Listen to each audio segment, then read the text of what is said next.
ஆன்மீக நண்பர்கள் அனைவருக்கும் அன்பு கலந்த வணக்கங்கள்.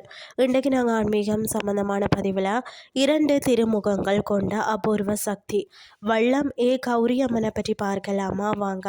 என்னென்னு சொல்லி பார்த்தீங்கன்னா, திருச்சி தேசிய நெடுஞ்சாலையில் தஞ்சையில் இருந்து பார்த்தீங்கன்னா சுமார் 12 கிலோமீட்டர் தொலைவில் அமைந்துள்ளது தான் 2000 ஆண்டுகள் பழமையான வல்லம் ஸ்ரீ ஏக கௌரியம்மன் திருக்கோயில்.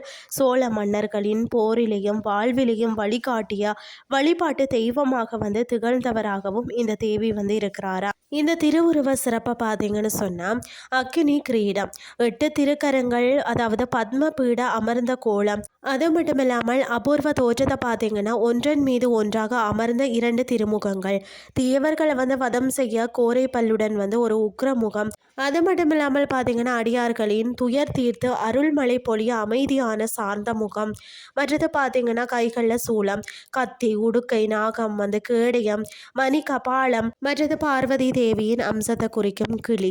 இந்த பேர் வர காரணம் தல வரலாறு என்னன்னு சொல்லி பார்த்தீங்கன்னா, அதாவது தஞ்சன் என்ற அரக்கனை வதம் செய்த பின்னரும் அம்மனின் உக்ரம் பார்த்தீங்கன்னா அடங்காமல் உலகமே வறட்சியால் வாடியதாம். அப்போது சிவபெருமான் தேவியை பார்த்து ஏ கௌரி சாந்தம் கொள் அப்படின்னு சொல்லி அழைக்க, அம்மனின் கோபம் தணிந்து நெல்லி பள்ளம் குளத்தில் நீராடி பக்தர்களின் வேண்டுதல்களுக்கு இணங்க இந்த தலத்தில் ஏ கௌரி அம்மனாக நிலை பெற்றாராம்.